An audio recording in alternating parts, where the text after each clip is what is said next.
कशाला पावती नाही मिळत आहे? नाही ना, माझी बघा गाडी तुम्ही कुठं पकडलेली आहे? मार्केटच्या गेटला उचलली गाडी, गेटच्या बाहेर रोडला, बरोबर आहे. तुम्ही गाडी इथं आणलेली आहे, आणली. तुम्ही माझी गाडी- इथं ऐका आहे का ना, गाडी? माझी इथं पावती करा, माझी गाडी मला जाग्यावर द्या. माझं म्हणणं एवढंच आहे.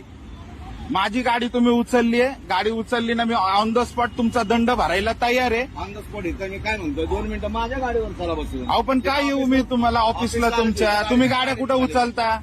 रोडला त्या जागेवरच करायच्या. पोलीस सुद्धा गाडी उचलली ना, जागेवर मालक असेल ना, ते जागेवर गाडी दंड घेऊन सोडतात साहेब. नसेल ना, तुम्ही पोलिसांच्या आणि कायद्याच्या वर झालात तुम्ही इथं. कसं काय झालं? टेम्पो घालू देत नाही म्हणता येईल. बरोबर आहे ना, माझी गाडी इथं आहे, माझी पावती इथं फाडणाऱ्या गाडी. मी माझी गाडी काय नेऊन देईल तुम्हाला? तुम्ही कोण आहे? आम्ही कोण आहे ते तुम्हाला कळलं ना? कुठे तुमची आयडी कुठे गाड्यामध्ये? सगळं मिळेल तुम्हाला. हा? सगळं मिळेल. नाही ना, तुम्ही गाड्यामध्ये आयडी घातली का? तुम्ही कोण आहेत आम्हाला समजू द्या ना. तुम्ही पण कोण आहे आम्हाला पण समजू. अहो गाडी मालक आहे, आरसीए माझ्याकडे गाडीचे पेपर आहे, गाडी मालक आहे मी काय ऑफिसला, मी जागेवर सगळं करायला तयार आहे ना. तुम्ही कोण आहे? तुमचे अधिकारी इथं बोलवा पावती पुस्तक घेऊन. सगळं इथे.